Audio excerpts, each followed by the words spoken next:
the idea of the business brief that I formulated was actually an idea which was based on saying, as Credo Bonde, as a business, as a company, okay, in order for us to be able to, first of all,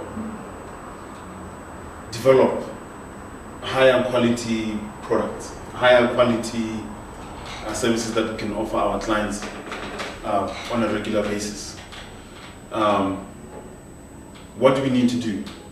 And the usual strategy that big corporate companies use is doing focus groups where you come together and then you discuss different kinds of principles and products and services that are related to what the company is doing. Now, the business brief is intended, first of all, to be a two-way street between entrepreneurs and us as a business. The idea, the question was, how do we make sure that at the end of the day we are able to produce quality products that actually talk to entrepreneurs, that actually give entrepreneurs the kind of product or service that they expect or that they would like to have. It's very easy for you to sit in your own corner and assume a lot of things. Assume a lot of things about your customers, assume a lot of things about the typical entrepreneur in the market. Because we are mostly a business-to-business enterprise. We service businesses, we service people who are into business. We don't, people who would like to also make a profit. So as a result, we need to go to the very people who actually use our product and actually get to understand, what are their aspirations, what are their needs, what do they expect, and so on and so on. So the business brief is intended to explore the different kinds of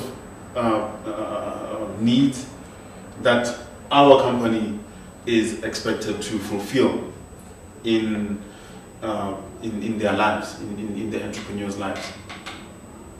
Hence, the business brief. It's formulated on that basis. So today is our first business brief, but at the same time, we wanted our business brief to be engaging and we wanted it to be educational for both us and the participants in the business brief. It should be an open and frank discussion of the actual issues that entrepreneurs face, and through that process we hope to develop really fantastic products and services that really deliver on those promises. So starting with today's topic for the business brief,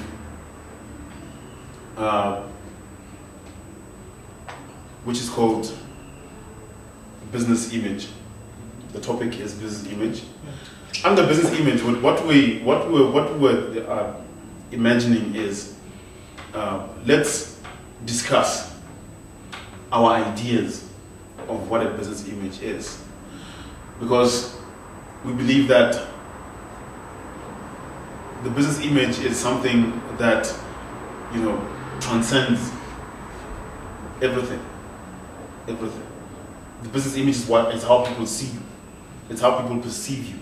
The business image is a whole lot of things, and then we can discuss when we say business image, what do we think of? What comes to our minds? What are the examples of things that actually represent business image that we can think of? How far does business image go, and how important is it actually really at the end of the day? So we need to unpack this, open it up and say, and I'm looking forward to all of us just contributing and then just basically talking about what we actually think is going on there in that world of business image. What is business image? Sometimes people just talk about it, but do they understand what they're talking about? Do we understand what we're talking about? Is it actually true? How do we challenge it also at the end of the day? How do we challenge specific aspects of it? I'm looking forward to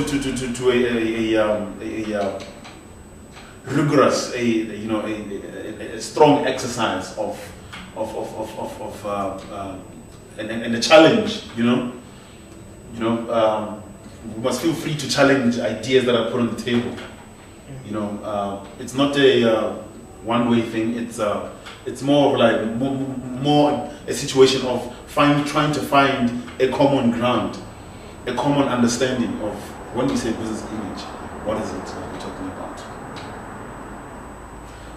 So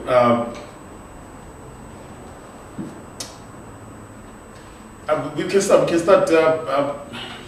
with me. We can start with me, and then I can tell you what I think business image is. And my concept of business image is when I think of it, it's what people hold in their minds.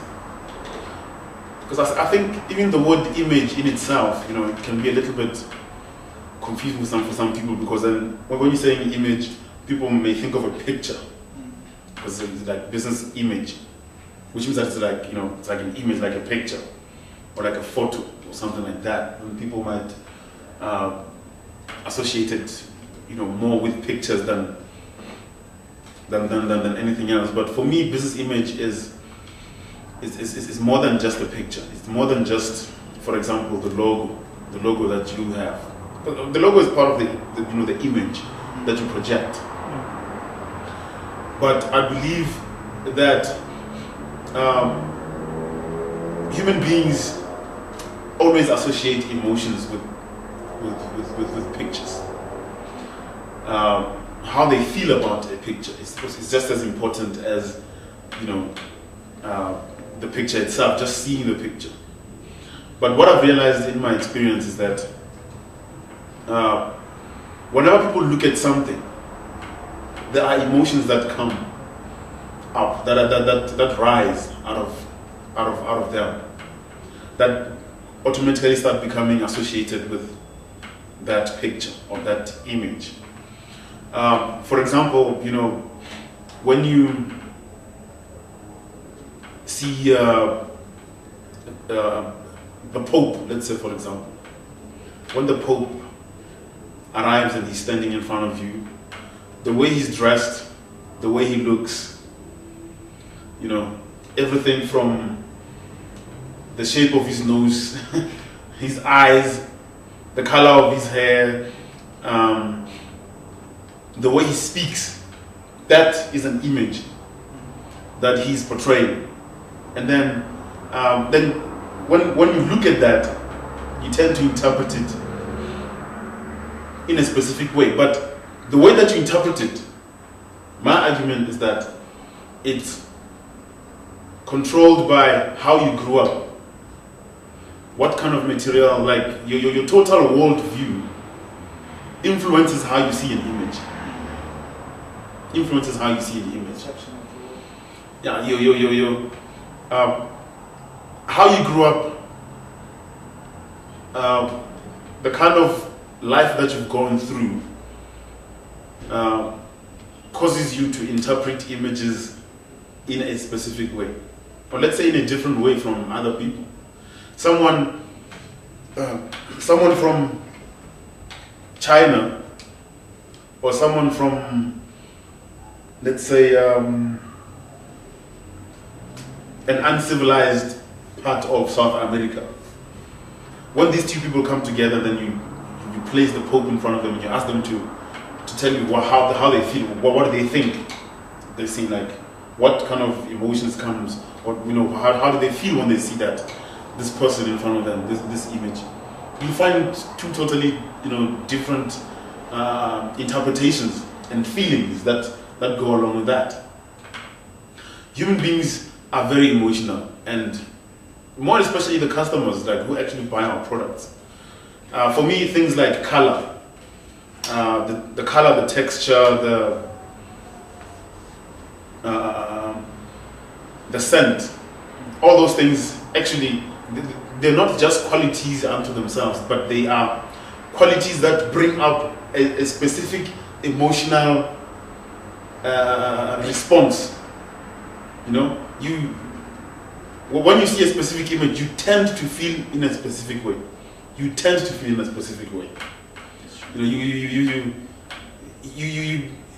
see the image, but you don't seem to criticize. Let's say, for example, you don't say, "Oh, this laptop is so white. It's white. It's white. Which tone of white is this?" You don't say that. You just tend to feel something when you look at it. You don't. On an intellectual level, you don't actually need to know what tone it is or what is it, what that color is actually even called. Is it off-white? Is it cream? Is it what? You don't. You just feel it. You feel it. It's a sensory approach. And if the people who made that laptop and then they put that color there, they decided on that color, those people should have been guided by the emotions that people will get when they look at it, rather than for the sake of the color, or just to design for design's sake. So that if you're a business, then you say, okay, fine, we have a logo, we have corporate colors, we have headquarters, we have uniforms, we have all these things.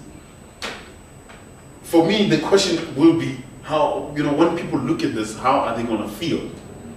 How are they going to feel? What kind of emotions are going to come, are going to be expressed from within their hearts when they look at it. That's why some companies, when you look at their buildings, let's say for example, even a company building, some people get so intimidated they don't want to go in there. But there's nothing that says danger, or that says don't get in, or anything like that. But some buildings, you look at them, you're like, you just know it, and no one said you can't go in there. Nobody said you shouldn't go in there. And for goodness sakes, it might even be something that you need, and you can see that you need to go in there. Let's say, for example, it's a service that you're looking for, but you get this emotional blockage that's blocking your physical response, your physical action, which is needed, which is for you to walk into the building and actually face these people and say, look, I am so and so, I'm looking for this service, can you give it to me? But instead, you tend to become like intimidated and physically blocked. And that's the funny thing about emotions. Emotions block you physically. Emotions make you not to move. They freeze your muscles, and they make you to tend to look the other way when you don't want to, or when you shouldn't, actually. So for me, a business image, I interpret business image from an emotional point of view, and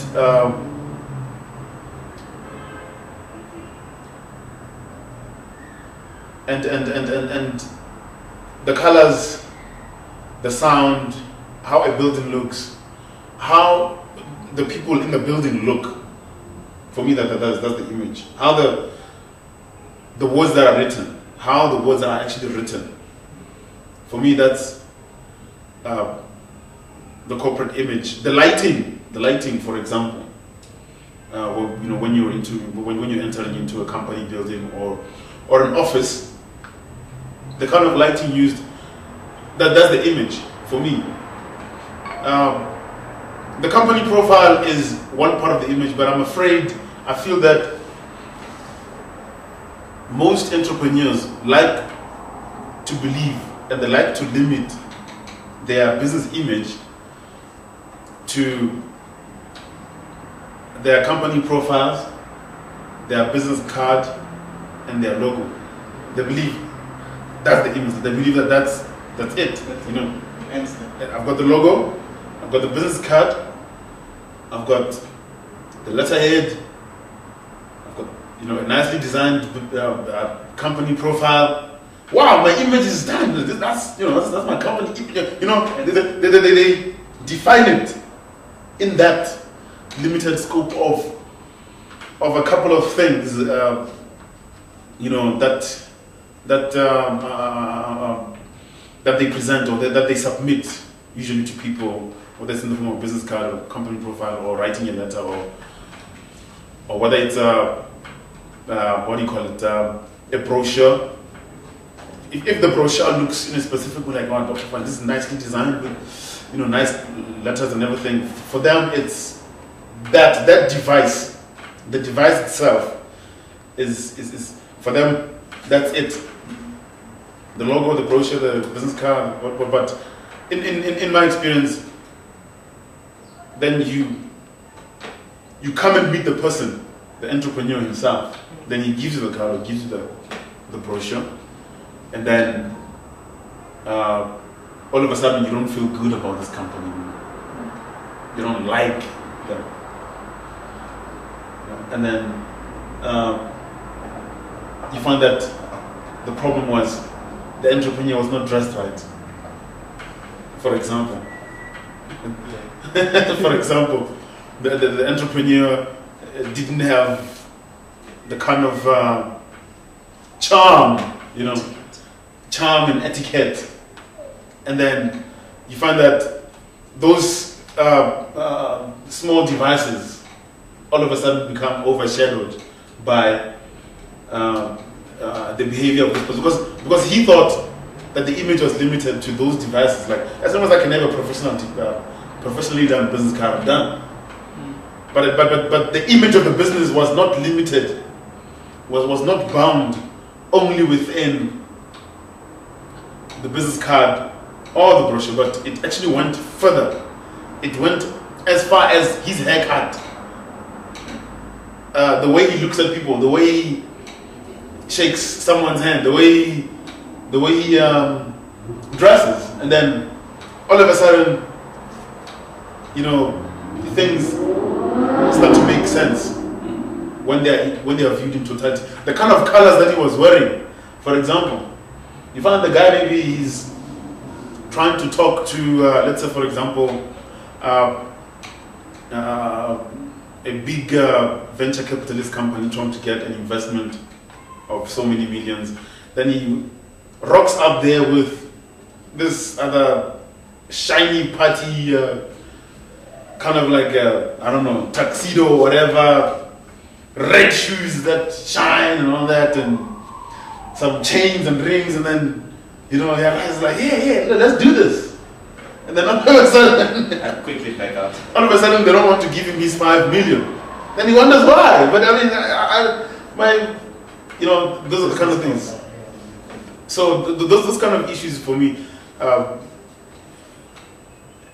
guess it's a complicated mix for me.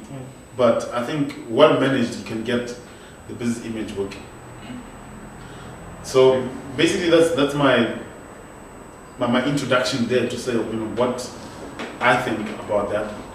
Then you guys can talk about what so far you've thought, or what you think business image really means to you. I think I actually agree with what you're saying, but I also feel as if you left out some key points here and there. According to me, I think, you know, before a corporate identity comes into existence, you know, there has to be, I don't know if agreement is the right word, but ownership. There's be a common ownership of the philosophy. You know, you have to understand what the company values are. You need to know what you lean on as a company. Something, a statement that says, "This is us." That's something that separates you from the rest of the people. That sense of uniqueness, firstly. I mean, if you as an entrepreneur can understand, okay, this is what makes us Credo Bonde, then if you understand that, then you live in it, as an entrepreneur, it becomes your daily bread. It's like that special verse from the Bible that you wake up with in the morning every day. It becomes part of you, and when it becomes part of you, then you as a person become the company, in a sense. Yeah, it's. I think going back to the way you dress, it influences. If like you made a point last week, I think, when we were talking about how you should dress. If you're in the hip hop industry, you're gonna wear a tie and suit.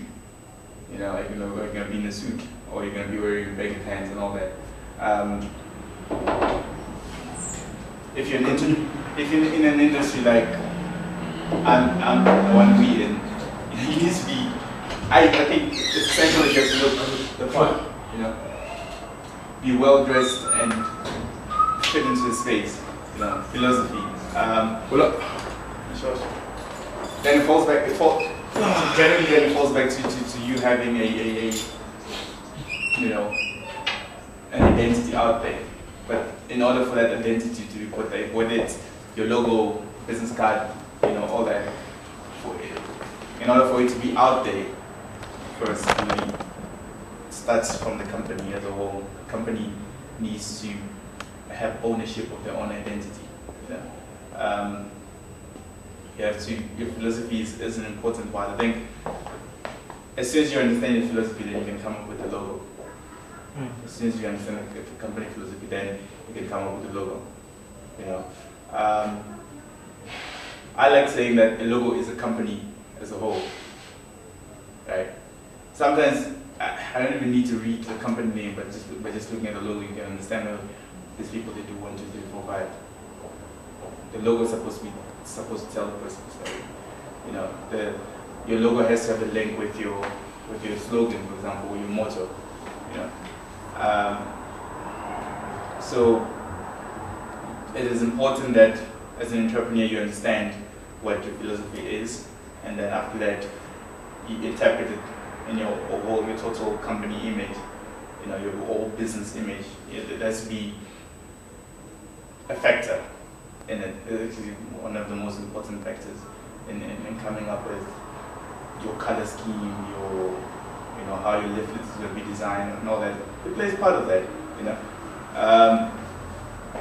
If you interpret the Credo Bonde design creative motto, it's being a whole, Being a whole can be interpreted in different ways, but in a sense, it can say that we trendsetters in our industry. Those below do things according to those above. So we trendsetters, we set the trend and people follow. You know what I'm saying? So it's that uniqueness. So then, now you as an entrepreneur need to know how must I dress on a daily basis? It all falls back to your company. How you look, because maybe when you're an entrepreneur, you're your company. You get it. Your company is part of you. If I go to work with shorts, like I'm a farmer, and I work in an IT company, obviously I'm not going to discuss business with Zuckerberg. You won't take me seriously. Yeah, I can't go being wearing khaki and all that and thinking that I'm going to talk to Mark Zuckerberg selling my software. The chances are slim that they might actually let me into the building. Yeah. The chances are very slim, but then even if I do get, then they're not going to judge me according to my appearance. That means that they're going to judge the performance of the software or program that was designed. I believe the philosophy is key to any corporate identity. It's your values. That's what the image has to portray to the people that are going to be buying from you, your consumers. they need to form that sort of relationship with your image. I mean, when I see the McDonald's sign, I smile. Because I was raised up like that, you know. I was raised up knowing that McDonald's was a happy place. Yeah, it's where I can go and jump on the slides. And when I was a kid, you go there, you go jump in those playing places that they have there, those little playing areas, you know. The color also falls part of it. If you see the signs of colors, you know that yellow is supposed to give you a lot of appetite, make you hungry, right? So the color is also important, linked to McDonald's. McDonald's sells food. You get what I'm saying? So if you go, when I see McDonald's, I'm happy. When I see the Coca-Cola red and white sign, I know it's going to quench my thirst. You know, it's developing that sort of relationship with just the image of the company.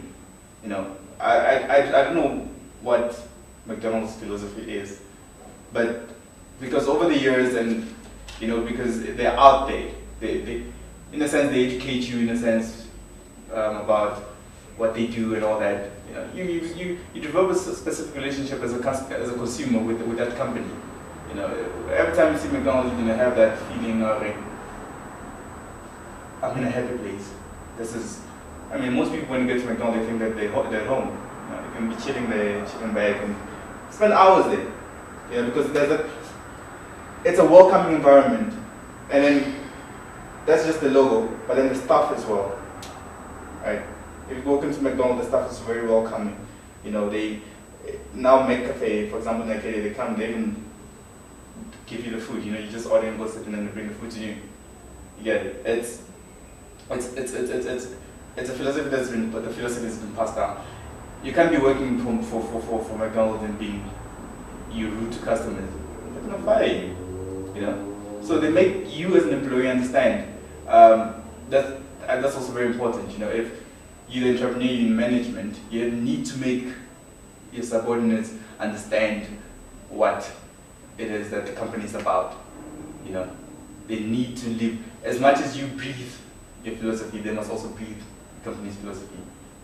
They must become one, have that relationship with the company. So I think that defines it for me. I mean, it's all about the, like I said, emotional connection between that image, the philosophy. You know, you have to educate your customers about your values and all that, and then if they know the values, then they can form a proper emotional connection with your company's image, your logo, your business card, and all that. And most people get business cards when they're in the pen. You know, oh yeah, they gave me a business card in the pen. You know, but then if you educate the person about what is it that the company does and what are your values, your social responsibilities, and all that, they'll keep the business card. You know, they'll keep your brochure. They'll refer your company to someone because then they develop some sort of relationship with it. That's what I think that's. Okay. Let's welcome Hector. This is Hector. Yo. Hi. You're welcome, comrade. You're on YouTube. That's cool. We are broadcasting live on YouTube. People are watching us right now. Are you serious?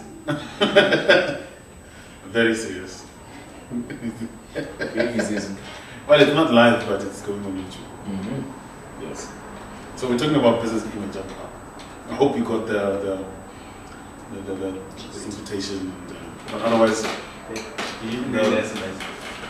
I think everything. So far, we'll be sharing what our personal concepts of business image are.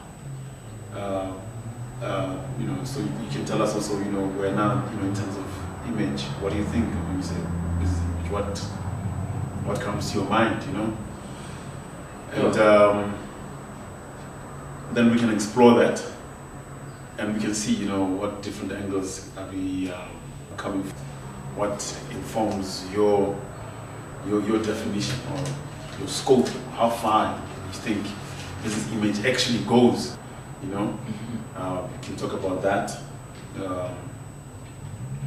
So it's your turn.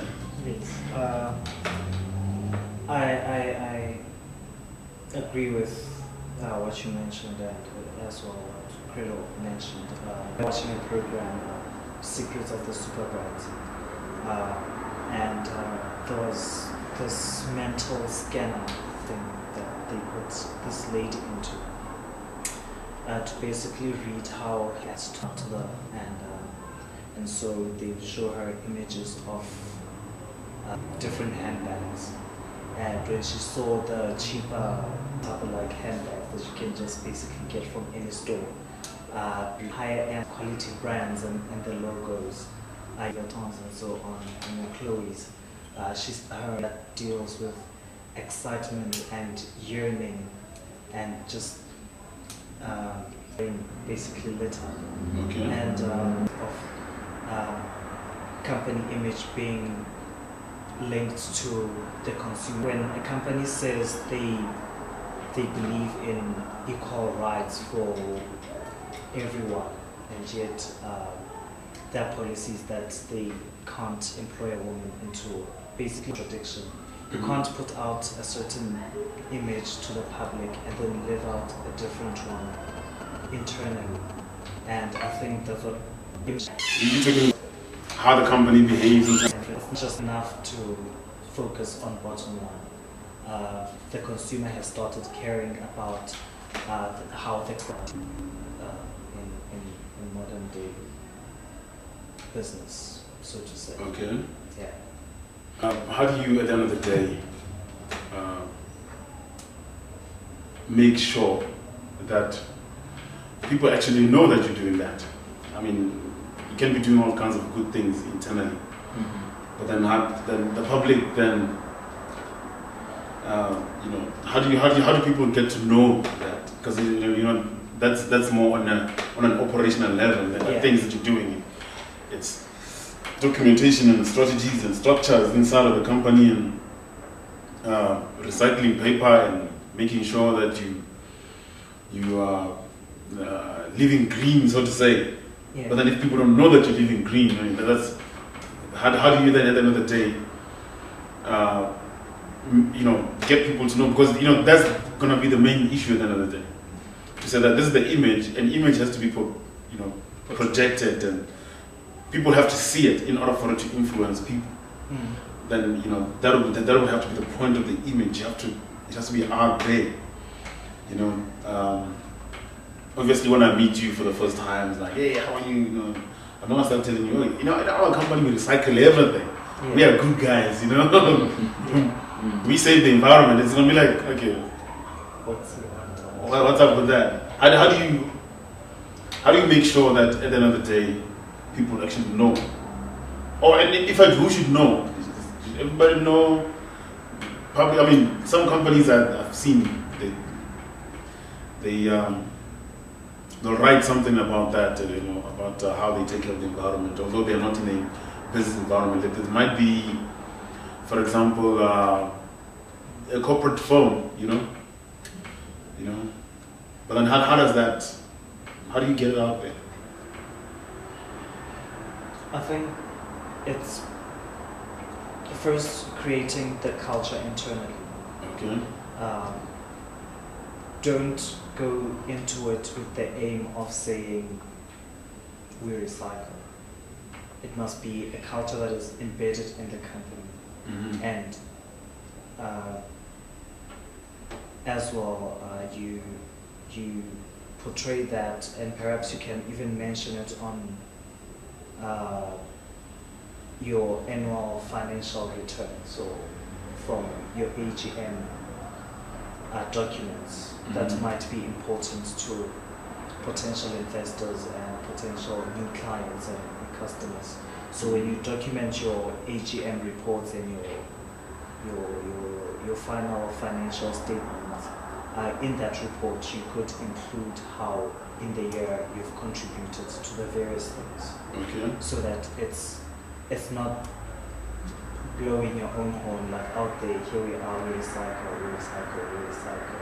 At the end of the day, if you keep hearing the same thing from the same person over and over again, it becomes monotonous and perhaps will lose its meaning or value in how you wanted or would have expected them to perceive it. So you create the culture internally for yourself first, and from that culture, I believe that people that are more familiar with the brand and have grown with the brand will grow accustomed to your culture and way of doing things. Interesting. Yeah, I want to add something on the subject, on how you can go about by telling people or telling your partners or whatever you're going green. You know, going green should start to be a trend instead of a rule or a law, because it doesn't actually appeal to young people, us young people who are going green, because it's always so formal, it's always so boring in sort of a way. They should bring out adverts and on the internet, on TV, anywhere, billboards that make it really, really fun to go green. Not just like it's a work. Let's make it. They should make it a bit more fun. That's what I think. Yeah, even young children can get into it if it gets more appealing to the younger markets. So which means that from your approach, from the way you see it, what do you call it? The green revolution proponents or people who are pushing the green revolution. Okay, they make it look like it's for people only over a certain age. So you can't you feel that, you know, as a young person, you know, you're finding it difficult to connect with on an emotional, the way they market intellectual level. The way they market the green revolution, it just seems as if only older, much older people can get into it. Yeah. Whereas I think when you make anything fun, even young people can get into it. Yeah. They don't look like such work. Yeah. That's what I think. It's interesting how that impacts on the, you know, business image or the corporate image of the, you know, green revolution, and how at the end of the day it becomes. I mean, the guys who are pushing it fail to connect with specific publics or people, but, you know, more especially people that they actually need to connect with, right? That's what I think. Yeah. Obviously, you know, in terms of business image, there are things that appeal to specific stakeholders in business. You know, not everything appeals to everyone. Investors look for specific markers, or they look for specific things, or they are influenced by specific elements of your business image that you portray. Elements which the general public won't even care about, won't even notice. So there are those aspects of the business image which can they apply to specific stakeholders, but some other stakeholders don't necessarily care too much about it. They don't feel it because you find that it's just not in their field of operation, in their field of work.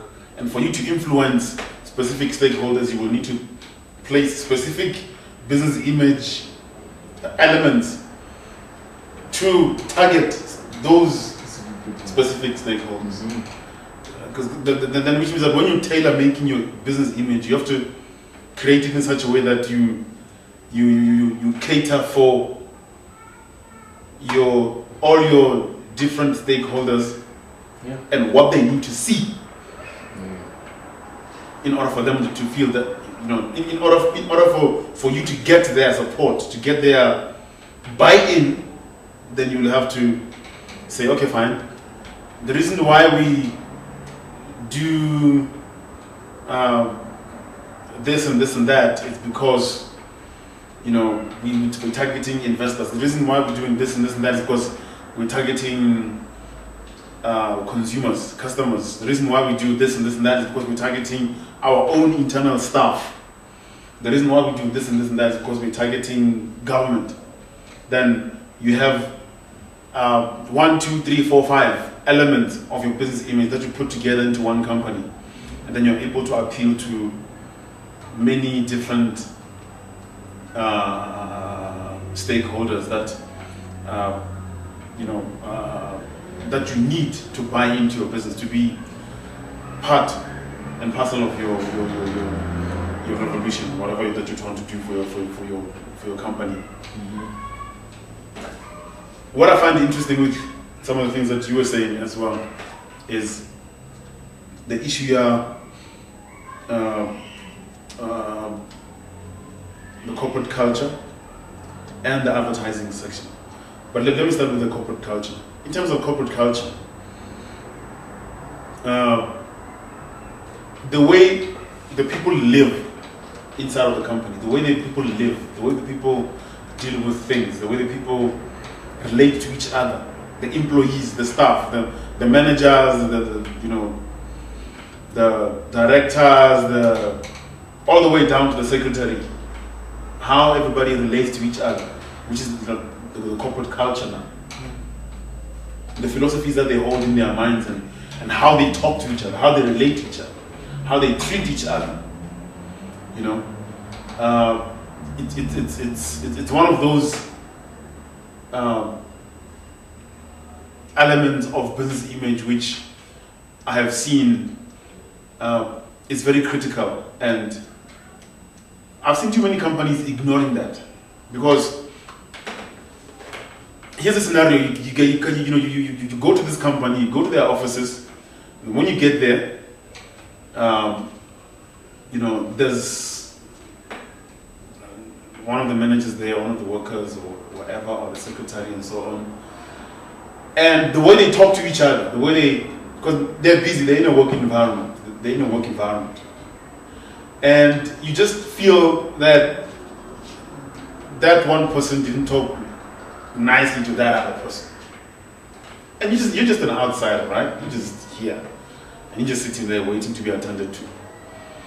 And the way they talk to each other, like, even the tone of voice, like the way they communicate while you are in their presence, right? It influences how you see the company. The funny thing is that you feel that you're going to be treated the same way. That's the funny part. You feel that it's going to be my turn anytime now. Yeah. That guy or that woman, when they turn around, they're going to be facing me. I better be ready because, the way that person talked to the other one there, it's scary. So, in my experience, if there is a harmonious and very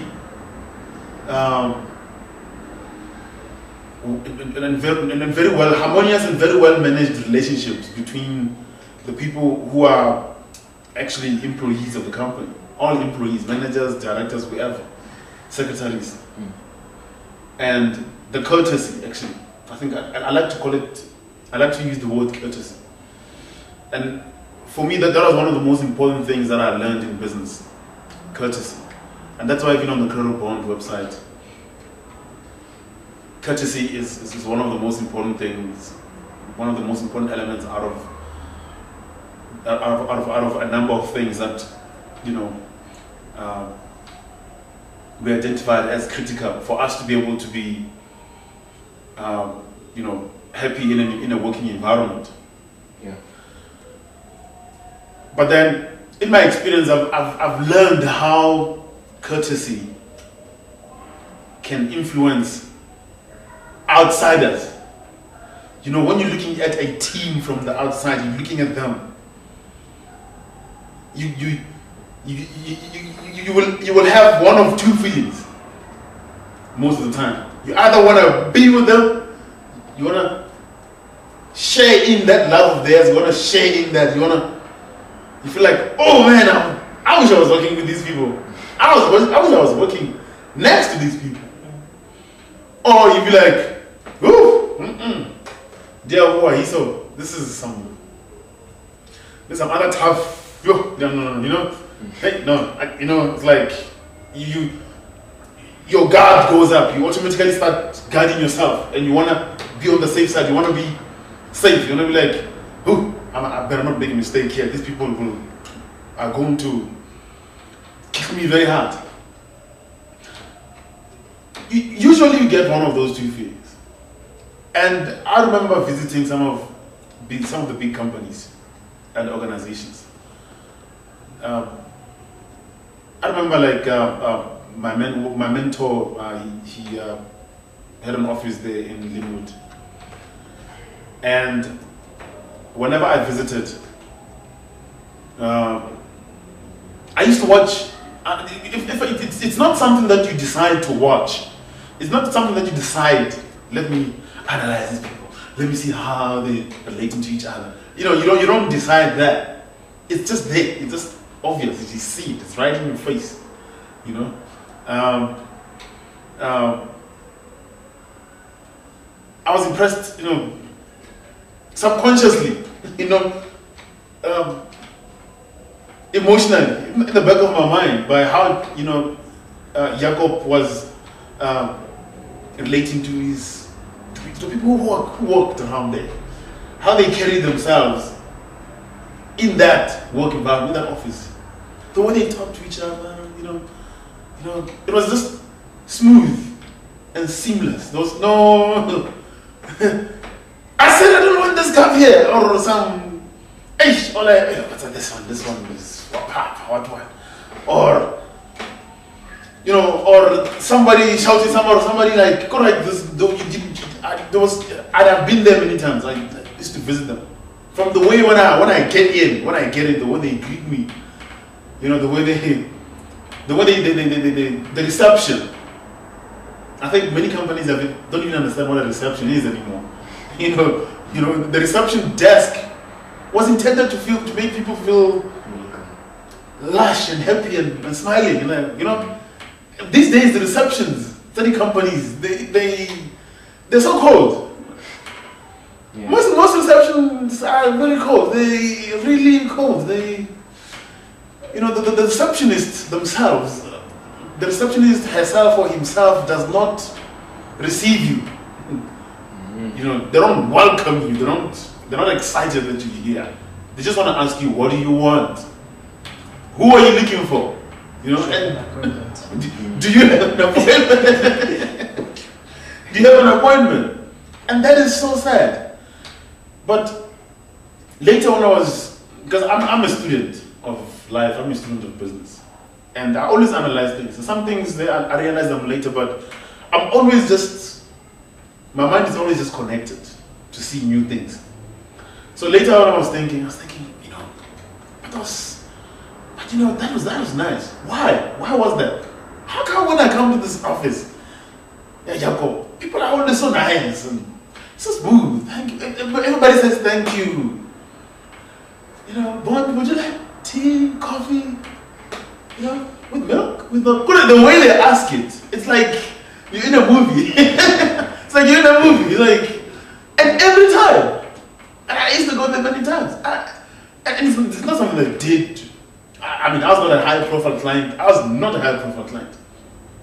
He was just mentoring. I was just a small boy. He was mentoring me.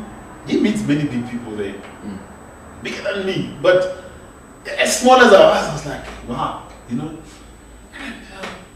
everything is just smooth. The way everything just goes, It's like that corporate culture, that relationship that they have in the office. They themselves, they couldn't fake it. It was just something that they did. It's something that somebody or some people decided, whether it's them as a collective or whatever, that they will behave like that. And they are happy. They enjoy coming to work. No doubt about that. They enjoy coming to work. They enjoy being together the whole day. They smile and so when you get there, you want to be part of them. You wish you could hang around some more. And the more you feel like that, the more you want to open up your checkbook and write them checks. The more you want to say, guys, what else can I buy from you? What else do you have on offer? And that's the fantastic thing about it. How much your business can grow, how much people can buy from you as a company. If they really felt like when they visit your company, wow, it's just so nice. It's just so great to talk to you and hear about your services and what you can offer. So in terms of corporate culture, I see that, and it inspires me some more to say, you know what, courtesy. To have to be a courteous person, just be courteous. Say thank you, nicely, Advertising. You talked about pushing your message, pushing it until you feel like you want to vomit because these people are just pushing this message, right? But you said some very key words to me. To me, you said some key words like, in the same way, same message every time. And I can imagine that would be kind of like tiring after some time, really, because you're doing it the same way. You're doing it the same way. I think for me that would be the key word. But then, how much advertising should you do? How much should you actually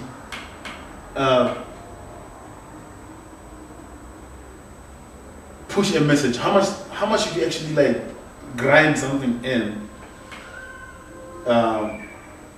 until you get results or don't get results? I don't know.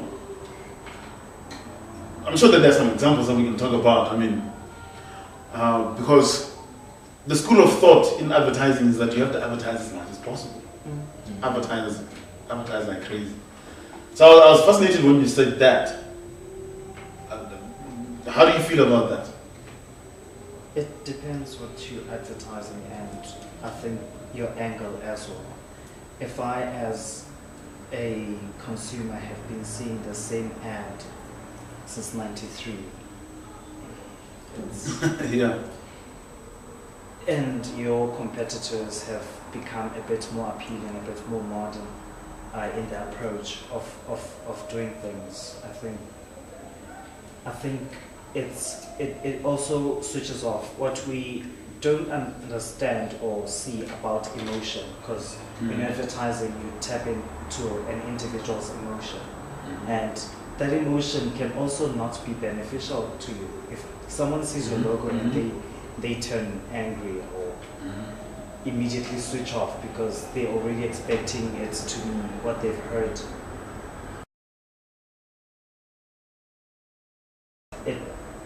It also creates that space of, okay, let me switch off for this part. Or with the advancement of technology now, and PVRs and those things, just fast forward over that ad. So the manner in which you deliver your message or you deliver your work ethic or your product must be appealing to the times. If you think of Nando's advertising, you immediately know that there's going to be a sense of humor and it's likely to be slightly controversial. And in that it creates a buzz on social media and so it grabs attention. Whereas you look at advertising of a furniture store, maybe Joshua Door, I mean. This is some of the worst adverts, eh? If I see a Joshua Door advert now, I'm just... I know. I'll get it in the next 20 seconds. I'm just going to switch off. It's not even... I'm not even going to see what it is that they're advertising, because it just represents old and it's very funny and not relevant to me. Yeah. I was a black guy. I can't see anything. Yeah, I mean the advertisements are not catchy enough because immediately after it's gone, then you forget about it. It's like it's very funny. Like if you compare Coca-Cola adverts and Joshua Door adverts. And you realize with Coca-Cola, there's always a new story, but they are advertising the same thing, and you don't get tired of it because, and they advertise too much, a lot, but then because they are always changing the structure and it's like what they're going to do the colors and the So what I take away, because that's very interesting. I never actually thought about this before, and since it was up to when you mentioned that, then I was very concerned about that. You know, I was very concerned about that, and I believe guys like Joshua Doe, they're just trapped in that vicious circle, right? That you're talking about of you know, same message, same structure, same way Same for slogan, years. Same tune, same slogan. Same, yeah. Same uncle, just Your uncle. apologies. The uncle. Yes. Yo. and that's all you take away. That's all you take away, the uncle. But what the advertising you don't take away? You don't see nothing. It's like you just see the same brown furniture. You don't even know what's going on. It doesn't catch your eye. It doesn't. Yeah, it's right. It's very sad. And you look at Coca-Cola adverts in terms of structure, how they start, how they end, the sounds they use, the voices that they use, ever changing and ever, you know, innovative. And you know, they become so interesting to watch. And look at the time it takes for them to change an advert, right? I mean, to change the structure. You know, it's very short. I think it's, I don't know, but I would guess like a couple of months at most. Yeah. Maybe 2-3 months. Always have something new. Then after some 3 months, you're not going to see the same structure again. That advert is gone. Because now that they need you to look again.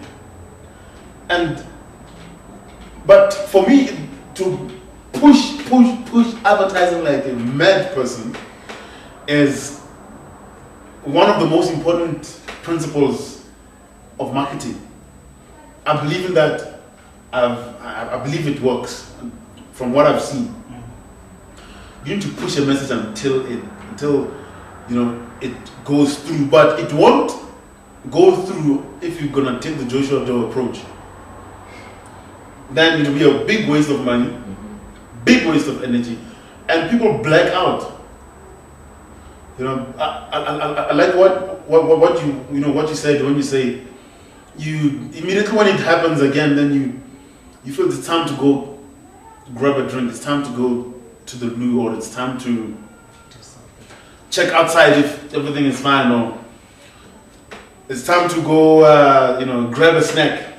You'll be back. But then with Coca-Cola adverts, because they're always changing, you know, it's like it's new information to your brain, it's new information to your eyes. Your emotions are reacting. They're experiencing something new and unusual, and your focus increases, and then you even forget that you wanted to go grab a snack outside, and you end up going through the advert. Then you're busy, fascinated, or you are laughing, or you're wondering what's going on. What is this new thing that Coca-Cola is advertising? Because they're advertising the same old Coca-Cola, and then it just keeps in your mind. And tomorrow when you go to ShopRite, wherever you buy it, you just can't resist by buy a Coke. You have to grab one. That's because they did that. I find that very interesting. Look, it's very expensive to do that. To push a message that much. It's very expensive to push it so much, regularly and all that. And Coca-Cola has done that. They're the king of advertising, and it pays off. It works. It works big time. The issue is, the creativity. So we have to continuously reinvent the message and the packaging. Reinvent it. Using the uses technologies. People are stepping into 3D right now instead of using a lot of people. Like Bufanta, they don't use people anymore. And also Coca-Cola, like you mentioned, they take advantage of new technologies, and they do 3D effects, which are appealing to both young and old. And they're fascinating too. Very beautiful. Beautiful. Animation is always beautiful. Yeah. And it's when you do it right, of course. Yeah. These companies, especially under Coca-Cola, they always get it right. Always. Yeah. Well, and then I guess it comes down to what they've agreed as a company, you know, that as Coca-Cola, you know, with all their subsidiaries, Fanta shops, whatever, you know, our approach is going to be, you know, innovative marketing, which is always changing up to so much that's going to keep people glued.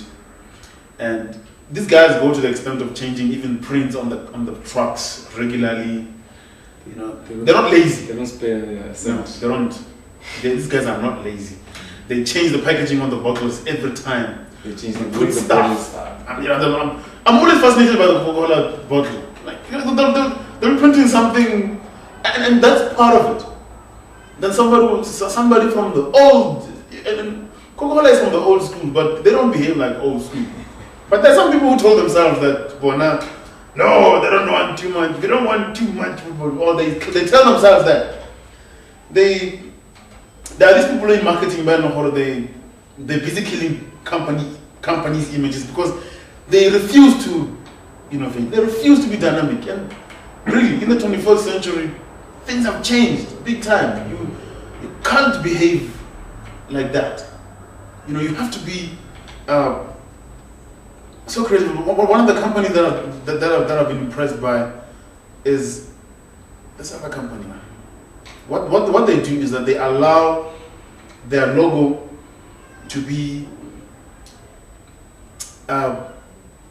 presented in different types of art forms on a regular basis. You know, they don't have that concept of, you know, this is our logo and nobody must touch it, must just be there. Like, you know, that approach, oh, this is the logo, it must be like that, it must be like that. No touching, no nothing. You see what I'm saying? These guys, they'll come up with creative concepts and creative ways of representing the same logo. And that creates an impression, you know, of this, you know, it makes you want to look at the logo every time again. Because I think they were trying to solve this problem. Like, when you've seen something too many times enough, like, when you see it, your mind just, you know, blank, you know, you just go blank. You want to look at something else. You've seen it, you know it, you know, you've seen it. You know what I'm saying? It doesn't represent anything new and amazing to you. Mm-hmm. You know, you tend to want to ignore it, you tend to want to resist it. But what Coca-Cola did in their situation is that the advertising which packages their logo is forever changing. See, it's forever changing. So then, at the end of the day, when you're looking at it, when you're looking at their products, when you look at them, you see a company which is always changing, which always got something to tell you, something new and interesting to tell you, you know, but selling the same product. So you end up buying, because in your mind, this thing is changing and it's ever more interesting and more fun, you know? And I think making our companies fun is going to be one of the most important elements, because a lot of people want to focus on what the product is. Like, the pen can write. Yes, the pen can write, but you know, some people say, as long as the pen can write, I mean, what more do you want? Why do you want to change the color? Why you want to be messing around? No, the pen can write. We've done the pen. We've made a pen. Leave it alone. You know, people like, there are people who have, I call them magogos and madalas. You know, these, the old arthritis type of people who, you know, the old dogs that, you know, they're not excited by anything anymore. They don't want to touch nothing. No, leave it. That's how it's been done. Leave that thing, man. Why are you touching it? You know, don't. Old fashioned. It's working. Leave it. You know, they're the people that we are constantly, forever fighting with. You know, we're always at war with, you know, the old magogos and sure. Continue this up. We're always in war with these people, and it's very sad how, you know, it's so difficult, because most of those people are the ones that are holding the money. Yeah. And you know, the young minds and who want to be creative, we don't have the money. We want their money. Before they can release their money to us, they want us to behave like them. Otherwise, they don't want to give you the money. That's the sad part, eh? But then in terms of business image, that whole environment, that whole creative environment, it gives the business an image which is supposed to tap into. But also one of the most important things is what kind of an emotion are you tapping into? A negative or a positive? I like that, what you said there in terms of saying, yeah, obviously you have to do your research, you have to find out. Some people, that's what we were talking the other time, that in terms of design, you might design something and the customer says, okay, fine, design me your logo, and then you go and use some Gothic or pagan signs in the logo. But then because you don't know that these are pagan signs, you just think it's just beautiful. And you want to present it to a customer, and the customer's like, but this is I can take this, because this symbolizes paganism or whatever. Some misrepresentation. And then it's like, you're tapping into the negative emotions, so to say, of some specific people. You see what I'm saying? The colors that you use, if you're targeting kids, and you want to use grays and blacks and such deep, dark colors, then you find out that the kids are not interested because it's not shining enough, it's not bright enough to attract their attention. Then you're tapping into the negative emotion, not the positive emotion. The words that you use for the slogan, the type of voice that you use for an advert, it can either tap into a negative or a positive, or a non-response, not interested, indifference. Those are some of the issues that are like, at the end of the day, they show you what a business image. It's a 360 degree project. It's not just the logo and the business card. It can't just be. It's not. There's more to business image than just the logo, business card, company profile, nice brochure. So, wow, we're done. We've designed, Then we're done. No. The company behavior, how you innovate, the employees' behavior, how you talk to each other, how you relate to each other in the company, how you relate to customers. It's very funny, how people like to say to their employees, always be nice to customers, always be nice to customers. But for themselves, amongst themselves, they're not nice to each other. They don't communicate very well. The manager says, welcome the customers nicely, beautifully, ask the customer nicely. What do they need? They train them. And then tomorrow morning when the manager walks into the office, he doesn't greet anyone. Just marches in, goes to his office, shuts the door. Yeah, coffee, bring me coffee with milk. No. Tomorrow, staff meeting. Guys, remember, you must always be courteous. Guys, remember, if you don't treat customers nicely, really, we're gonna fire you here. Do you understand each other? You see, even the way he talks, the way they talk to each other, then they expect to solve practical problems, but they themselves, among themselves, fail. And that's part of why we have that, the slogan, the philosophy that we use in our company, because especially for people who are leading, if you're a manager, if you're a director, if you're a project manager, the way you treat the people who are under you, at the end of the day, you're gonna be asking them to do things like what now you don't do to them. And then if you're not careful with that, the people who you're working with will hate you. They might, on a subconscious level, on an emotional level, they see you. They see that you're treating them like terribly, and then you expect them to treat other people nicely. There's a conflict within their own emotions and their own minds. sometimes they might not be able to articulate it clearly. Sometimes you might find that in their own corners, or when they are at home, they're talking to their friends, they talk about you. That guy is not courteous. That guy. In fact, they might not even use the word courteous. They might just say, "Hey, did you see how he talked to me the other day? Hey, did you see how that guy, he's got attitude. Hey, I don't understand that guy. Sometimes you never know what's really going on. Then they come back to work. Those emotions, they come out now. And they're projected onto customers that are coming in to the company to buy our services and products. Then now they end up being a mixture of those things because they got that from you. That's the world that they live in every day. That's the world that they live in every day under you. They following your tune, so to say. It goes back to the old saying, "Out of practice what you teach." Obviously. Yeah. I mean, you can't be promoting good customer services while you don't actually have good intent. Well, you don't actually treat people that you work with really, really good. Yeah. Exactly. Like the way they're supposed to treat their customers. That's how it is. It's amazing, It has to be that way, or else the business will actually stumble upon itself.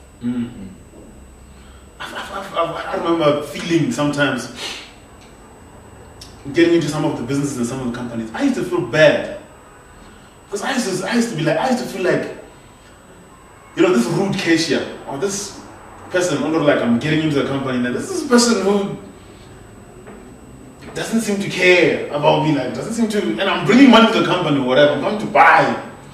I'm getting into a shop, I want to buy, but this person is like, and I used to have this feeling. I used to feel so bad because I'm looking at this person like, do you know that in my mind I'm like saying to myself, to this person, do you know that you're killing somebody's business now? Do you is it because it's not your business that you're behaving like this and you're just killing somebody's business that they invested so much in? I used to have that, like, I used to look at these front row people, the faces of the businesses, the receptionists, the secretaries, the cashiers, those people.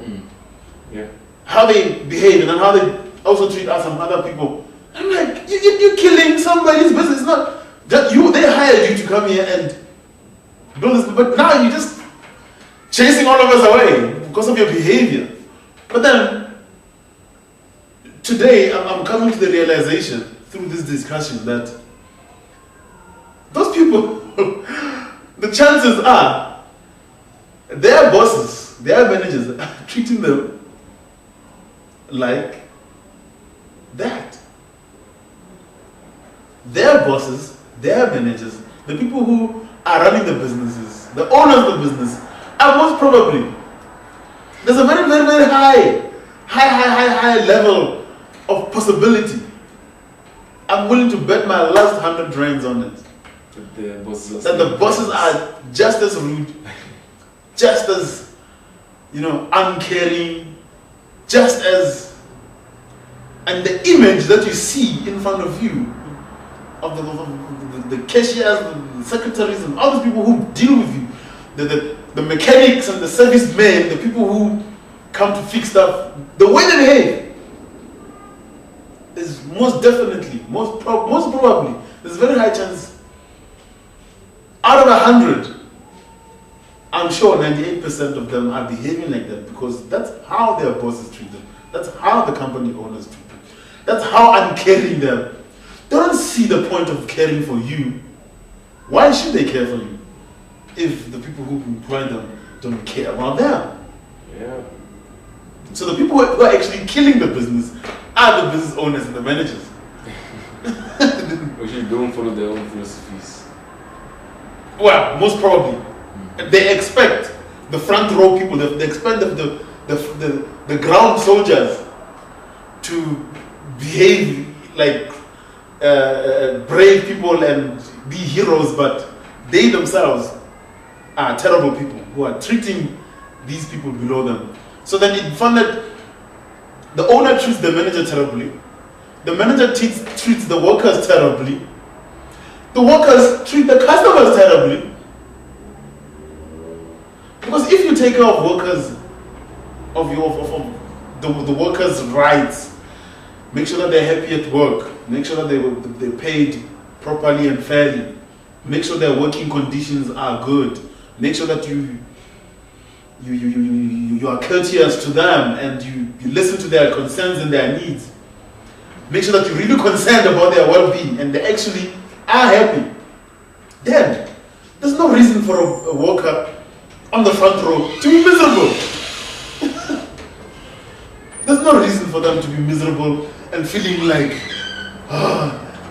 spilling out poison. Where would they be taking the poison? There's no poison here in this environment. Yeah. There's no poison here. So where would they be getting it? It just wouldn't be there. You know? Workers will be complaining to their managers or to the employees or to the owners of the company. They don't listen. Those managers and owners don't listen. They ignore them. Yeah. So then you come as a customer and you tell them the reception is something, and then they treat you like they don't hear you. It's like they're not concerned about you because no one is concerned about them. It's even in a family, it's the same thing. How are you going to treat your wife and your kids? They'll just behave like that.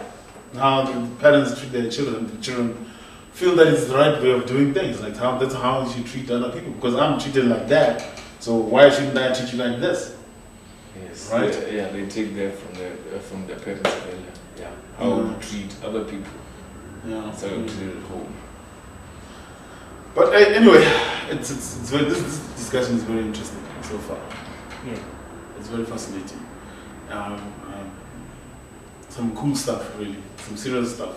It shows you how much work has been put in to actually build a company image. A business image is the do's and the don'ts. It's a mission.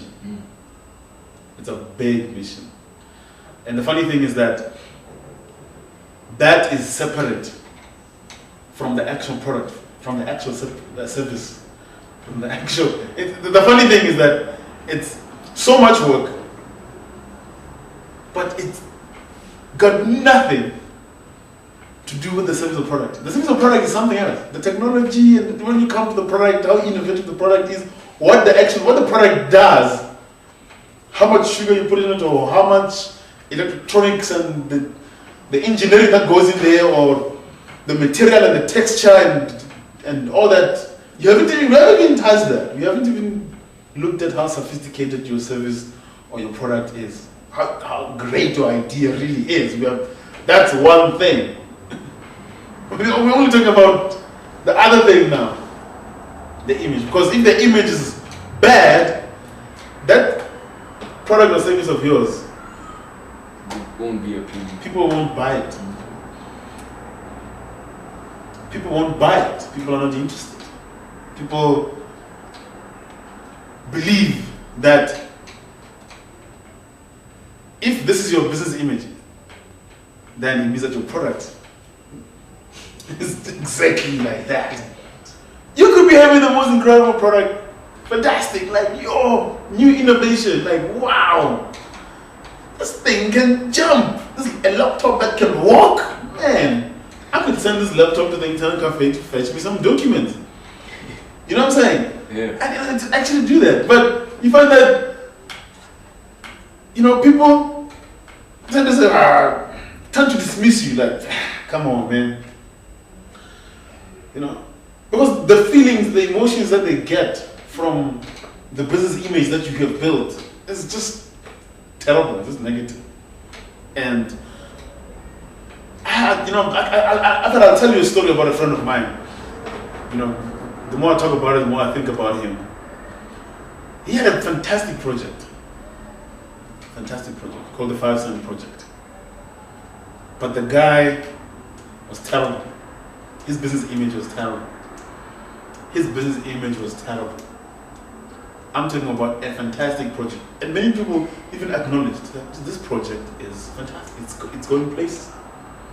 I used to acknowledge that myself. But the way the dude behaved, the way he created and crafted his business image and the way he projected it was just so intolerable and unacceptable in such a way that it's not that he was disgusting. He was not disgusting. He did not package his business image properly at all. And emotionally, I could not connect with the business image. But intellectually, I could see that this is a good idea, but because emotions can chain you physically. Emotions are very powerful. They're more powerful than the intellect. And that's what many people don't understand. Emotions are more powerful than the intellect. Emotions are so powerful that if they told you that the owners of ShopRite, they hire prostitutes every Friday, and it's got nothing to do with you. But your image of the owners of ShopRite, and you're like, those disgusting people. That alone can make you to never go to buy a ShopRite anymore. Yeah. They've got cheaper prices. They've got a wide range. They are more accessible. You will walk or you will drive to Pretoria North and go and buy from Pick n Pay or Woolworths or whatever and leave the ShopRite which is right here. Because emotionally, you can't, and especially because also your morals are connected to your emotions, you just become paralyzed. You don't want to support. You don't want to go there. You're like, nah, I'm not gonna go there. I'll go there. Those idiots. You just nah. It's got to show you how powerful emotions are. They can. Emotions, that's what they call them emotions. They got motion in them. The way you move, they're emotive. The move to buy, the move to buy is an emotional experience. It feels right. People say it feels right. Yeah. Okay, I hear your story. I hear what you say. I understand what you say. And I feel that I should buy it. But then that feeling it comes from the emotional side. Intellectually, I've analyzed your case, it makes sense. But then I have to feel like buying it. I still have to feel like buying it. I have to have that feeling of wanting something. Exactly. I can hear your story, and then I feel that I don't want to buy it. I can just emotionally find that I don't connect. I'm like, nah, I'm not buying this watch. Nah. No, it's good. You hear that a lot. So this friend of mine, he had this fantastic project, charity project. But, image-wise, I was not doing it. He invites me to a meeting, let's say, for example, one of the days, and we went, meeting big corporate people. We go there, the dude is wearing sneakers. He's a backpack and a cap. Well, he loves hip-hop. Let's just say that. He loves hip-hop. I'm thinking, okay, fine, we're going to a serious business meeting here. There will be big people there who want to give money, who want to support. On a corporate level, they want to talk that language. I come with my tie and my suit and my blazer. I'm with the dude who's wearing sneakers. We go there. And I'm looking at him, I'm like, damn, why is this guy wearing sneakers? Why is he wearing a cap? I thought we're meeting, this big bank with big corporate spending. I mean, when you get there, their world, their business, in their world, they live in the world of ties and blazers. So the kind of image that you need to portray for them to emotionally connect with you, it's not about you, how you feel. It's not about you. It's about the people that you're targeting. How are they going to feel? So, in business, sometimes we tend to be selfish. We tend to, I want to wear sneakers. I mean, it's me. It's me. I want to wear sneakers. I want to get my backpack on. Let's go. Hey, man, I'm being original, okay? It's me. But you are going out there to try and get those people to be on your side. Right? You're going out there to hunt some impala, and you come with a big loud truck and this big lug truck, and you're driving it in the savannah there, and you are standing on top of the big truck with your machine gun, with your AK-47, and you're going through the jungle. You expect to if I can hear you from far, they'll run away. Your approach is, it's not about you. No, but I only have a truck. I must go with my truck. No, change the truck. Okay? Get a quiet 4x4 and drive quietly through you will get them. So it's like, wear camouflage. Wear camouflage. Why you want to wear some red, yellow, and while walking through the jungle? No, wear camouflage, people. You know? You must be like the HIV virus. You know? Exactly. Become the host. You know, become part of the host. The only reason that the HIV virus is not recognized in the body is because it infects a cell and then starts looking like other cells until it infects another cell. Yeah. That's the way it dominates. That's the way you should be. You should blend in. You know, find your place in that special circle. If they wore heads, then you're gonna wear heads. It's like, you know, exactly. If you go to Rome, you're gonna do what the Romans do. You know, if you go to China, you're gonna do what the Chinese people do. So get there. If you have to wear a dress, if you go into the Arab Emirates, wear it. Wear that thing and put that thing on top of your head. As long as you blend it, you know, as long as they can welcome you in that group. It's an opportunity. It comes once in a lifetime, you know. And that's one of the most difficult things for some people to accept.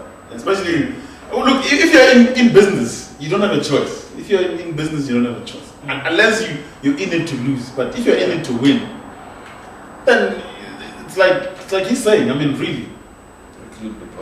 Yeah, you're going to a high school to influence young people to buy a specific product, and you go there wearing a suit. And you're wearing, you know, you're holding a corporate bag and you want to talk to students. How do you expect? You will intimidate them. You want to sell a product to them, and you're scaring them. You're going to be mistaken for the principal. Yeah, you're scaring them. They're like, they don't connect with you emotionally. So his project ended up really being stuck. Couldn't move forward. Just going round in circles. You know, and it was the image. What was the reaction of the potential investors when you first came in? Did they think that you were the one looking for? They ended up asking me more. No, it was him. He was leading the presentation, but they ended up asking me even more questions about his project. Exactly. They ended up asking me a lot of questions, and one of the worst things that happened also is that he was, he didn't listen much. If we are in a conversation. And then every time when you talk, I don't seem to want to entertain what you talk. I don't seem to want to listen to what you say. Yeah. But I just want to tell you what I'm here to say. I'm here to tell you. That was pretty much also his attitude during the meeting. And I felt so bad, I remember sitting there feeling terrible, like feeling like I wish I could sink in and feel like I could say to him, look man, just relax, okay, chill. Try to see where are they going instead of you trying to just tell them where things should go. But yeah, I understand it's your idea, I understand it's your project, but try to be courteous and listen and accommodate them, because it's about them. You need to it's like charming a girl, you're trying to get her, but you're busy being rude and you don't treat her nicely, and then but at the end of the day you expect her to say yes, I'll be your girlfriend, but you don't want to listen to what kind of chocolate she likes. You're not making the right move. I don't remember where I heard, but I think it was one of the videos we were watching. There was a guy who was doing a presentation on marketing and sales, and he said that basically it's 90% listening and 10% talking. That That's what you need to know. You need to hear what the people that, whether you're investing or whether it's customers, you need to give them time to talk, express what they feel. Because that's the only way you're going to know exactly how to deliver your service to them. But then if you go in there, you're going to tell them already, this is how it's supposed to be. This is how I think it's going to work, and it should work like this. And not giving them space to actually tell you. Because at the end of the day, they're the ones buying. You know, the investor is the one who's going to inject money into your project. The customer is the one who's going to buy your product. So if you always, there's a word, the saying, you know, if you always there, you want to be heard, but you don't want to even listen to those people. At the end of the day, even if they decide to buy your product, the service is not going to be the same. You know, because you didn't listen to them, and you're not going to give them what they expect. Because basically, if you understand the customers or an investor's expectations, then you put yourself at a very secure and stable platform, in a sense, where you can deliver products according to their need. Because then if you don't understand what they're saying, you don't understand their needs, then you're going to do your product, and it might be, like what he's saying, it could be the best product in the world. You know, it could be flip the laptop that works, walks, or you know, even gets you beverage. But because you didn't listen to what the customer wants, maybe that's not what the customer wants. Maybe the customer just wants a laptop that, you know, can talk. You know, you need to listen to what the customer wants. You need to listen to what investors are willing to inject money into. You know, it can be your idea, the way you thought of it. But if I'm going to put my money into your idea, then I expect you to listen to specific changes that I might want, you know. Because, I mean, an investor will not invest money into something that they haven't done research on, you know, or they don't see a future in. So you give them time, let them fully express themselves, and then after that, you tell them what you have to. You know. When I approach clients on the street or wherever, DTI, whatever, I tell them, you know, give them a brief introduction of what we do.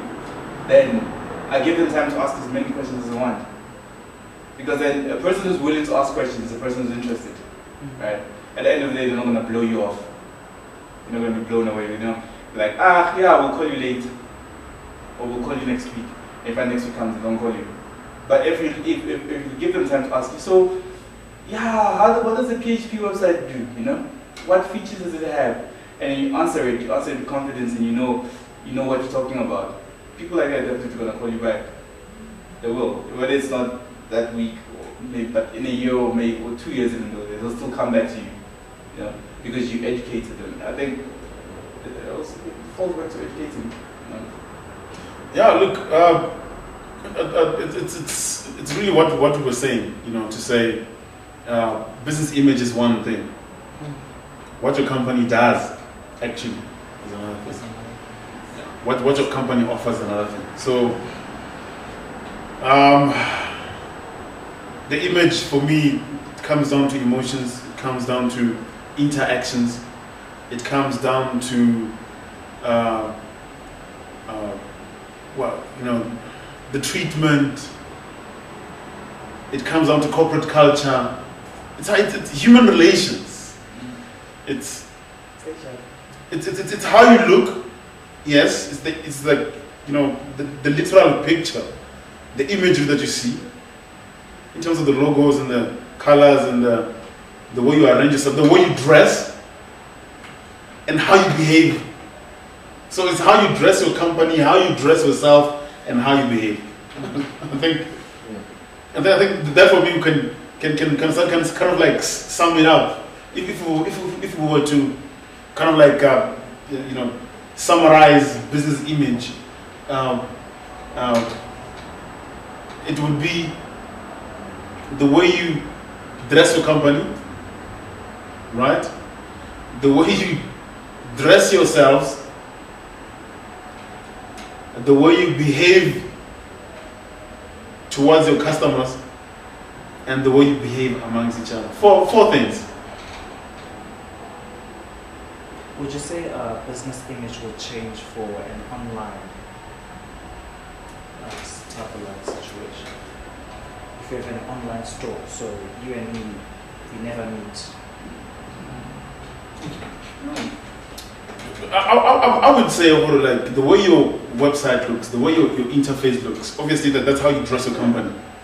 But then also the way you respond to people when they send you emails, the way you respond to people when they post comments on Facebook, and that's one of the most beautiful things about social media and how it has helped companies to have a better image. Is because on social media, people can ask can ask your company questions. Why did you do this? Why did you do that? I didn't like this. I like that. I was at your company and the receptionist was rude.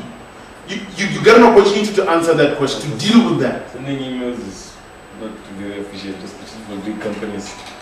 They get thousands of emails every day. Yours is just going to pass through.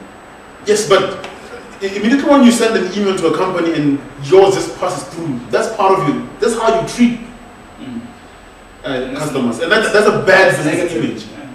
So already, if you are willing to allow some emails to go unanswered, you have started destroying your business image. Because we said, and I want us to get to some kind of a consensus, some kind of an agreement about what we think business image is out of this whole discussion. And so far, I don't know what you think about these, but this is what I see. How you dress your company, how you dress yourselves, how you treat, how you behave towards each other, how you behave towards customers. Then maybe how you advertise as well. I think it can get up to 6, because. But then how you advertise is it's how you. It's how you interact with your customers. It goes back to how you dress your company. Advertising is going to be how you dress your company. But the thing is, I think internal image as well. Yes, but that's how you behave towards each other. Towards the. What we want a one sentence definition or 2 sentence definition of business image that we can operate on, which covers. So if something is not covered under these 4 areas, then we can look at it and say, okay, fine, what is it? So how you dress your company, it's everything. How you dress a company is everything from logos, brochures, the building that you're in, the kind of office furniture you're buying, how the carpets look, how the painting on the wall looks, the kind of pictures you hang on the wall, the kind of pens you have in the office, the kind of cups and mugs that you give people coffee with, if somebody asks for water, the kind of glass you use, the kind of sign that you have on the door. That's how you dress a company. The kind of website you have, the design of the website, the advertising, the adverts that you create. That's the dressing of the company. That covers, yeah. The dressing, how you dress. The people within the company, how they dress. The kind of colors and how they dress. The corporate image, the corporate uniform. You know? Do you come to work with slippers? Do you come to work wearing a cap? If you're working in a hip hop company, there's you have to wear a cap, right? You have to wear a cap, cool cap. What color of cap are you gonna wear? What color? But it's also like speaking on the hip hop industry, like it's becoming quite corporate in the sense that even rappers themselves are into wearing neckties and suits. Like it's changing, because I think ultimately a businessman is look like a businessman, whether you're in hip hop or you draw cartoons for a living, you're an artist. But when you get out there, you need to connect to those people in a sense. That it depends on maybe demographics and the type of people you're interacting with. If you're interacting with kids, obviously you're all suited up, because it's But yeah, we have established that. But the issue is, are you going to wear a suit at a hip hop concert? No. If you're a hip hop artist. So, but are you going to wear a suit if you are meeting a distribution company to distribute? Endorsers. Or endorsements, endorsers, exactly. If you're meeting, let's say for example, a distributor you want to get a distributor internationally of your albums, it's time to talk business. You want to talk business, and then you want them to feel that you mean business here. You are tuned in. And then when you dress, you approach them in that, because they are wearing like that. So then you meet on a common ground, because you are trying to convince them to distribute your album. You don't want to dress in hip hop sneakers and all that, because then they look at you, they're like, they'll think music. They think, this guy is, he's because I mean, music is music. You don't want them to think entertainment, because when you're meeting a distributor, you're not going to talk entertainment. You're going to talk logistics. You're going to talk big costs. You're going to talk legal issues and what more. You're going to talk serious issues. There's no entertainment in a boardroom. So if you come looking like you're about to, do what do you call that? What again? You're about to spit some Spit some rhymes. Yeah, you're about to start rhyming just now. As if they're gonna ask you, just rhyme for us a little bit there. Drop a beat. Yeah, they're not gonna ask you to freestyle, in a boardroom. Yeah.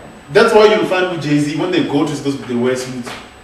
Yeah. They start wearing with Snoop Dogg, they'll wear suits when they go to those kind of meetings, because they want to be taken seriously. They want their message to go across, because the issue is to go across. Your message must penetrate the other side. It's not about you. You're the one who wants something from someone. So you need to open their minds. It's not about you opening your mind. You already know what you want. You're trying to get through to them. You're trying to get the message across. So you need to create a conducive environment to allow you to be profitable, to allow you to get through. Right? Yeah. So that's you. That's how you dress now. You guys, you people. Somebody's gonna come to work with the piercings, some piercings and some things hanging from noses and ears and what, and then that person is dressed to be working in a tattoo parlor. But now you have a receptionist in a law firm having piercings and tattoos here. And it's a law firm. You're like, okay. I'll try the firm next door. It's right the firm next door. Represent me. Exactly. Yeah. No ways. I'm gonna lose the case. Yeah. It doesn't portray professionalism. Okay, third one. How you behave amongst yourselves. The corporate culture that we talked about, the philosophies of how you work with each other, the courtesy, how treating of each other with dignity and respect, and listening to each other, you yourselves as a team, who is actually working in the company, the management, all the way to all the staff, to the directors, everyone, the way they treat each other, the way they behave towards each other, and the common culture that they share, right? Then the last one, which is influenced by obviously all these also. Everything influences everything here in this business. The fourth one being how you behave towards customers. The welcoming of customers, the attending to customers, taking their concerns seriously, listening to the customers, the relationship basically that you have with the customers. Is what we talk about there. So we can look at,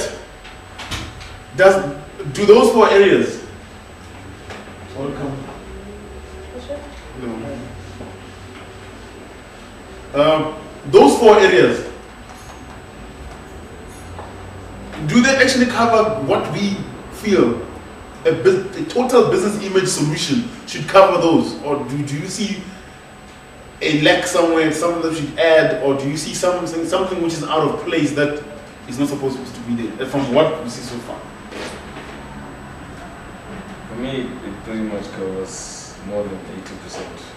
Although if there is something that it's missing, it pretty much covers the whole thing. Yeah. Yeah. The most important things that a business has to deal with, in order to survive. let alone thrive. Yeah. That pretty much covers it for me. How do you feel? I think I would sum it up in saying you create an environment of I care that you're here type of like environment. Okay. You know, I care that you took time to listen to my ideas. I care that you're here. Yeah. Okay. All right. I missed most of it. But no, and I think we discussed whatever's been discussed. Most things are already delivered. You know, I believe in I've always known. It's just something about. It's how you can put it. Actually, it's how I do business. I mean, it's for me. It's the foundation of the way I behave when I'm doing business as an entrepreneur. You know, I know how I should communicate with people that are working for me. I know how I should communicate with clients out there. I know how important our customers are. I also know how important potential investors are. You know, I know how to address them. I think it's just like for me, this was just like a reminder of some sort. Like it's just telling me, like, don't forget, this is how it's supposed to be. This is how it's supposed to go. This is the path you have to follow, and stick by it. The thing is, at this point in our discussion, I believe we are basically closing now, right? And I wanted us to walk away with a specific and clear definition of what we consider to be business image. So we can always be able to define it in terms of what it is, so that if something is missing from a specific category, we can be able to fill it in. We can say, okay, this one falls under this category. It needs to be treated like this. It needs to be addressed like this. Okay. Then we can find solutions to do that. We can talk generally about business image, all of us. But then at the end of the day, we will need to be able to define it clearly. Because we're building companies, all of us, and then you're going to be standing in front of your staff one day and telling them about business image, and then you will need to be able to tell them these are the areas of our business image together as a company.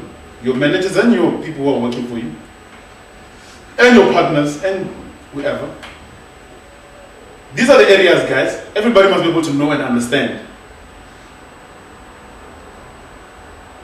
Let's work together to make sure that all these areas are taken care of. So that when somebody says, boss, I feel that in the area of customer, of how we behave towards customers, there are specific things that need to be taken care of there. Then you know what area you're dealing with. And that person knows what area that they're dealing with, because they can be able to define it. You understand? That's why earlier we said, people can be sitting in, after work, employees of your company. Then they can be talking about an experience. They can be saying, oh, I didn't like the way such and such a thing happened. Right? And then they don't know how to address it. They don't even know under which category it falls in. They don't even know how to advise you as the company owner that, you know what, boss, in this area, there's a problem there. What you don't understand, you can't define. It's difficult to define it. And your employees, your managers, and your partners are there to help you identify problems But they can't identify problems that they can't define. Yeah. That's true. You understand? They need to be able to define, in order for you to know that this is a hard drive, you have to know what the definition of a hard drive is. Then you can define. When you see a hard drive, boss, I've seen a hard drive. Let's take it and put it in the right place. So, for educational purposes, in our own respective companies, whenever we're building projects or whenever we are involved in any other project, we need to be able to define. If we're going to run a team, you need to be able to define to your team, oh, guys, this is what our business image entails. First, there is this area, and this area, and this area. The people get educated and then say, oh, they understand. Okay, so if something like this happens, it means that it falls under this category and it causes a problem when it comes to such a situation. In the future, when things happen, people are able to talk to you. They're able to communicate with you effectively. They don't just talk randomly. So that's why we want to avoid you as a company, as a project manager or as a person responsible or a company owner, also talking randomly to your staff or your workers without giving them proper definitions of what we're dealing with. Because then it's going to make it difficult for you guys to solve the problems of the business image issues. So now the issue right now that we're dealing with, which is the finalization of this, it's a formula. We're coming out with a formula here. And our formula so far, it doesn't come from any textbook. We've not read, we've created it right here. So we need to be able to be clear on what, or how do we define business image. And so far, we talked about how you dress your company, how you dress yourselves as the human resources, how you behave towards each other as the employees of the company, and how you behave towards your customers. The question is on the table right now, do you see something that is missing from this formula? Do you see something that should be added? If you don't see something that should be added or removed, then the formula is perfect. It's done. It's 100%. It solves our problems. If there's something in the future that we discover that the formula is missing, then we can add it. But for today, it will be a perfect formula. If there is nothing to add, if there's something to add, or you're not sure about something, whether it belongs this side or that side, or whether it's properly defined, then let's talk about it now. So that's formula. That's the issue. And starting with me, now I feel that it answers all the questions that I need to answer in terms of business image, in terms of making sure that my company has the kind of image that I want to portray. Obviously, if it's a hip-hop company, it's a different thing. If it's a kids company, it's a different thing. But one of the things that we said earlier, we said a company needs different images to different stakeholders. That's one of the things we came up with in this discussion. Needs to portray childish customers, because the customers are children. But when it does, they have to project a corporate image. Yeah, to the banks. Right? Yeah, to the banks. When they need to deal with their staff and suppliers, they have to project all these stakeholders data for them to participate in this company, to be part of this. That one we've sorted out. Right? Yeah. So that is complete. I think it's complete. Okay. Yeah, for now I think it's complete, because whatever we're going to come up. I think it's done. I think it covers everything. I mean, organizational points, concepts, and how you behave. It covers everything so far. If there's anything else, then it's just minor additions. I think we just summarize why most people go to business schools to do study for 3 years. I'm put in charge of creating the image for a project. I think I'll nail it. Abstract thing. I don't know what is going on. Yeah, they're like general guidelines to successful business. Yeah. That's what I took away from that. Yeah. Thank you guys. So it was a successful discussion, after all. Yes. And as Credo Bonde as a company intends to obviously, supply some of those issues to entrepreneurs, and because especially we do a lot of design work, we do web development, we do a lot of things that we create for business image purposes. But then you see that from what we create, we are catering for the dressing of the business. Sure. But then that's not all there is. There are still 3 other major and critical areas. So that helps us, as well, and it helps us to be able to advise our clients carefully that, in terms of saying, don't think that with your logo you're done. We can be able to advise our clients, especially when our clients say, I just need a logo, business card, my image will be right. And I said, no, you still need 3 more components. 3 more components to your formula. Branding companies can use these guidelines to steer companies in the directions. You can say that you're done with the logo and the business card, but look at this. The reason why we choose these different colors is because we're going to go back to the customers. We need to reach out to a customer using specific colors to invoke specific emotions. Yes. That's what we can do. Interesting. That's what you can use these guidelines for almost everything. Even advertising. Yeah. Well, thank you guys. It's been great. Thanks for the participation. Thanks for the great ideas. I hope you benefited and you learned something. I learned a lot today. Yeah, me too. So sometimes you can take these things for granted. Like, sometimes you can just think something simple and you know it. But when you meet with other intelligent people and then you discuss and you debate some of these things, you start learning and realizing how much you also did not know before, and then you learn it. And that's the point of your business briefs. The business briefs should be, a learning experience, and it should be something that, everyone can be able to take something out of, learn some lesson somewhere, one way or